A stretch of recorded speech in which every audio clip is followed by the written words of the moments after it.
एकदा जर का मुलगा असा जवान झाला, एकदा जर का मुलगा जेवून आला पोटभर, हे उपास होता सकाळपासून, खाल्लं नाही आता का? आता उपास सोडला नवरदेवाने. एकदा जर काय लग्नाचा गोंधळ राहिला म्हणजे काय होतं बापल्याकडला गोंधळ कसा, कसा? एकदा जर का मुलगा जवान झाला असं जेवण झालं. आपल्या नवरदेवासारखा, हो. तर ते आपल्या पंपाला काय म्हणतो, पंपा हवा मारून घ्या. हे तो काय सायकलचा हवा पाण्याचा पंप आहे का? आता तू म्हणला ना पंपा. पंपा नाही म्हणलं पप्पा, म्हणलं पप्पा. हा, आता बाई हो. हे कलियुग आहे. कलियुग आहे. पूर्वीच्या जमान्यामध्ये पप्पाला आबा म्हणायचे, आबा म्हणायचे, तात्या म्हणायचे, दादा म्हणायचे, अण्णा म्हणायचे, हा. हे का नाही? आणि आता काय म्हणतात? आता म्हणतात पप्पा. पप्पा. आता पप्पाचा झाला दाढी, गाडी, आईला मिशी, आईला मिशी नाही रे बाबा. पप्पाला म्हणायचं डॅडी डॅडी, आणि आईला म्हणायचं मॉम. मॉम. आता इंग्लिश भाषा आली सगळी. आता सगळी इंग्लिश शाळेमध्ये टाकली लहान मुलं. इंग्लिश. या इंग्लिश शाळा, या अरे इंग्लिश, बाबा, इंग्लिश असलं. हा इंग्लिश मीडियम मध्ये हा. टाकले. त्यामुळे आता पुढची पिढी काय म्हणणार आपल्या पप्पाला, काय म्हणणार? अहो दाढी, डॅडी, डॅडी. हा अहो डॅडी, अहो डॅडी, अहो मॉम, अहो मॉम. Com com. कुठं आहे मॉम आहे? अरे कॉम कॉम म्हणजे इकडे ये. Come on. हा कमॉन, इकडे ये म्हणला. कम कम. हे का नाही, पुढची भाषा आहे बरं काही. म्हणून बाप लेकाचा गोंधळ कसा, कसा? मुलगा जेवण झाल्यावर आपल्या पप्पाला म्हणतो पप्पा ओ पप्पा. काय पण करा, कसं पण करा, माझं लग्न लवकर करा. नाहीतर काय नाही करशील अख्ख्या बाबा? घरादारात गोंधळ घाली, लग्न नाही केलं तर तू काय करशील? अख्ख्या घरादारात गोंधळ घाली, काय म्हणतो? एखाद्या चौकामध्ये जाऊन गोंधळ घाली. या चौकात. हो, पेंचूरच्या चौकामध्ये जाऊन. असं असं. म्हणून त्या रागाच्या भरात हा. तो पप्पा काय करतो, काय करतो बरं? त्या मुलाचं कुठेतरी सोयरीक जमवतो, चांगले 4 गावं फिरतो, हा, पोरगी बघतो. चांगली शेवडी मुलगी बघतो. अरे बाबा, शिकलेली असेल. हा शिकलेली चांगली सुशिक्षित मुलगी बघतो हा. आणि त्या मुलाचं लग्न करून टाकतो. उरकून टाकतो म्हणजे. हे का नाही, भाजून टाकतो. हा झाला पहिला गोंधळ. हा. म्हणून दुसरा गोंधळ कुणाचा, कुणाचा? नवीन जर तुनबाई घरामध्ये आली, कोण? तुनबाई अरे सुनबाई तरी मी किती अच्छा. शिकत झाले तू. ती मगाशी मी जास्त बुंदी खाल्ली, मला म्हणजे बुंदी खा बुंदी खा. हे बुंदी खाल्ली का माझं असं होतं. हा, घर मार्गाने चालली काय मी तुला? हा घर मालक म्हणल्या मुलूवर घे अभ्यास, हा, जास्त घे. खा तुझं मडा शांत होईल, मन शांत होईल. मड नाही मन शांत होईल. म्हणून दुसरा गोंधळ म्हणजे सासू आणि सुनाचा. हो कसा बाबा? सासू सुनाचा गोंधळ पूर्वीच्या जमान्यापासून चालत आलेला आहे. हा, ते तर आहे पहिले. पूर्वीच्या जमान्यामध्ये सासूबाईचा सुनबाईला लय जात होता. कुठे आहे सासूबाई? कुठे आहे? ठीक आहे, सगळ्या सासूबाईच बसलेल्या या पुढच्या. सगळ्या सासा. हा नाही सासा नाही, सासूबाई आहे. अरे बाबा, पूर्वीच्या जमान्यामध्ये सासूबाईचा सुनबाईला लय जात होता, लय जात होता. कारण ते पहिलं सतयुग होतं आणि आणि आता? आता हे कलियुग आहे. पूर्वीच्या जमान्यामध्ये सासूबाईचा सुनबाईला जात नाही होता, हो हो. डोक्यावरचा पदर खाली येत नव्हता. येत नव्हता. आणि आता मग कोणाच्या डोक्यावरती पदर आहे का, ती आजी सोडली तर त्यांनी पिन लावली पदराला. कसं आहे जुनं ते सोनं. बाकीचं मग हे सतयुग आहे आणि इकडे सगळं समोर कलियुग आहे. त्या आजीच्या पण डोक्यावरती पदर आहे, कारण ते जुनं त्यांनी आहे. पिना लावल्या म्हणून ते पदर हे थांबलाय. सतयुग आहे ना, हे कलियुग आहे. हा, हे का नाही.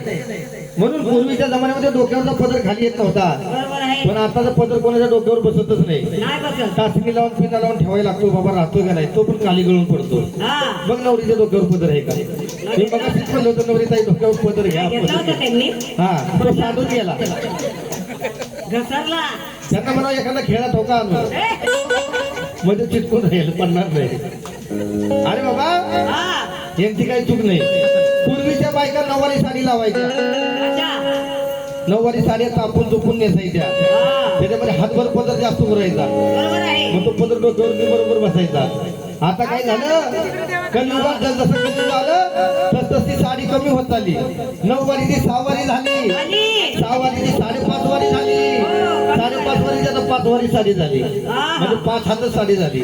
त्यामुळे डोक्यावरती पदर कोणाच्या बसतच नाही. बरोबर आहे. तरी पण कोण घेत नाही पदर, बघ आहे का, हा, हा. अजिबात कोण पदर घेत नाही तरी, कारण पदरच बसत नाही. काय करणार आहे? अहो, आपण गेलो का हे ते कलियुग आहे, हा. आहे का नाही.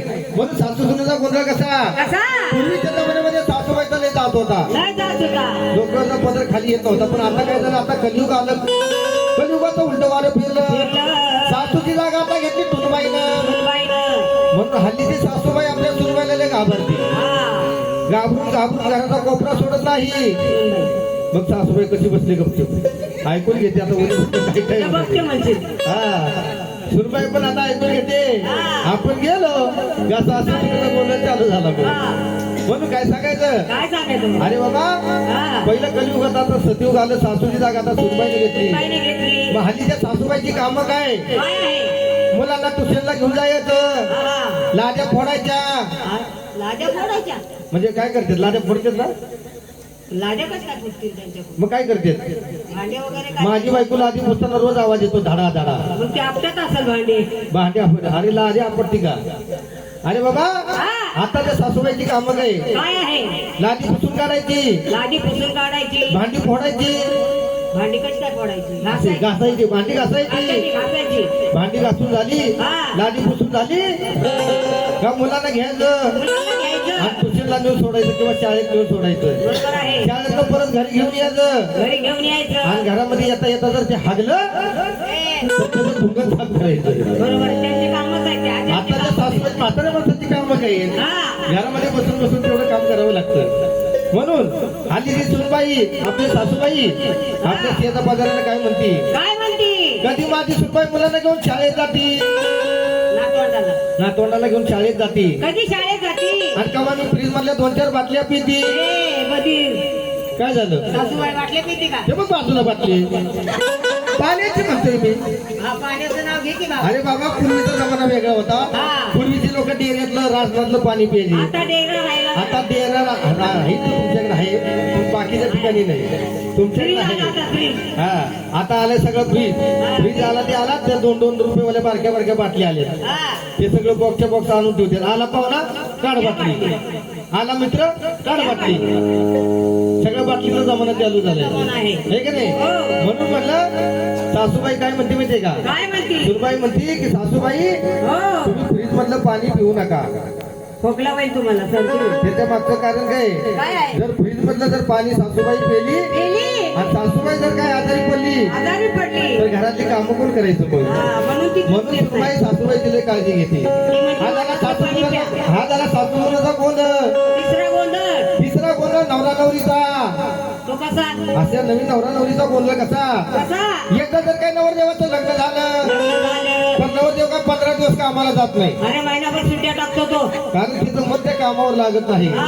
सत्यनारायणाची महापूजा असते, अंबाबाईचा गोंधळ असतो, खंडोबाचं जागरण असतं. जरी तो 15 दिवसाचा बिचारा कामाला गेला गेला. तर त्याचं मन काय त्या कामावर लागत नाही. मग तो काय करतो बरं? कधी कामाची सुट्टी होते कधी मी घरी जातो. आणि कधी मी माझ्या पिल्लूला भेटतो, हा, आता पिल्लूच म्हणतात. सोन्या, पिल्लू. है का नाही. आहे ना सोन्या? 15 दिवसात जर नवरा कामाला गेला, आम्हाला तर गेला. फळं धावत घरी येणार, धावत पळत येतात.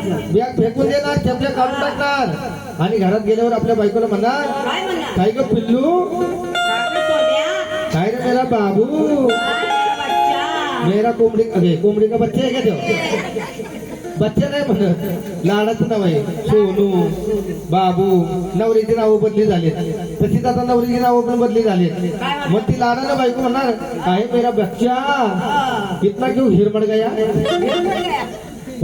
नाराज का दिसतोय काय दिसतो? काय काय करायचं, हा हिरमड गया हिंदी मध्ये थोडस. अरे काय तुला हिंदी येते का? हेलपाटा म्हणून तो नवरदेव बायकोला म्हणणार, क्या बताओ पिल्लू, बहुत दिन भर काम था मैं थक गया. हा हिंदी मध्ये थोडस हिंदी मारणार, मग शायनिंग मारणार थोडीशी. म्हणून बायको आणि नवऱ्याचा गोंधळ सुरू होणार. मग तो नवरदेव बायकोला म्हणणार, काय म्हणणार? तू लग्नाच्या अगोदर किती वेगळी होती. आता काय झालं तुला?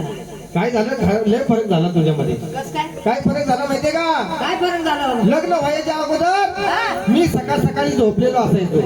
असं असं. बिस्तऱ्यामध्ये जर असेल तर माझा मोबाईल वाजायचा टुंग टुंग. सकाळ सकाळी तुझा गुड मॉर्निंगचा मेसेज यायचा. हा, येत असेल येत. दुपारी गुड आफ्टरनूनचा मेसेज असायचा. रात्री झोपायच्या अगोदर गुड नाईटचा मेसेज असायचा. मग आता येत नाही काय? अजिबात नाही बघ, विचारल्यावर देवाला. No message no chatting. जसं लग्न झाले तसं मेसेज पण झाले, चॅटिंग बी बोल. चॅटिंग पण बंद, व्हिडिओ कॉल पण बंद, सगळं बंद. हा. आता ऑफलाईन झाले दोघ जण. म्हणून हा झाला नवरा बायकोचा गोंधळ. चौथा गोंधळ कोणाचा, कुणाचा? माता म्हातारीचा गोंधळ. तो कस काय बोलतो? माता म्हातारीचा गोंधळ लय मोठा. हल्लीच्या जमान्यामध्ये म्हाताऱ्या माणसाचं कोण ऐकत नाही. हा. मग एखाद्या म्हाताऱ्याला येतो राग. म्हाताऱ्याला जर राग आला तर तो पळ धावत आपल्या देशी मेडिकल मध्ये जातो. जातो. एक बाटली ऐवजी 2 बाटल्या घेतो आणि काय करतो मग जाताना सरळ जातो, येताना येताना सापासारखा वाकडा तिकडा चालत वाकडा तिकडा येतो, होतो. जाताना स्वतःची चप्पल घालून जातो, आणि येताना ज्याची चांगली दिसत तिथून नाही घेऊन येतो. वाईट कळत नाही का त्याला अजिबात कळत नाही. आणि घरात आल्याबरोबर त्या म्हातारीचा गोंधळ सुरू होणार. मग शेजा पाजारीन काय म्हणायचं, येते लोरे भक्ताचा नेहमीचाच गोंधळ, रोजचा रोजच्याला गोंधळ. आणि पाचवा गोंधळ, कोणचा 5 वर्ष घाटाला माळ लावायची, अशी. तुमच्यासारखी शेंबडी बोलणे बोलवायचे. शिकलेले सगळे. हा, सगळे शिकलेले बोलणे बोलवायचे आणि त्यांच्याकडून असा अंबाबाईचा गोंधळ करून घ्यायचा. म्हणजे आपल्या घरातला गोंधळ असा दारामध्ये करायचा. असा अंबाबाईचा गोंधळ केल्यानंतर असा 5 प्रकारचा गोंधळ आपल्या घरात होत नाही. नाही. म्हणून असा अंबाबाईचा गोंधळ करायचा असतो. करावा लागतो. म्हणून या गोंधळासाठी तुळजापूरची अंबाबाई कशी आली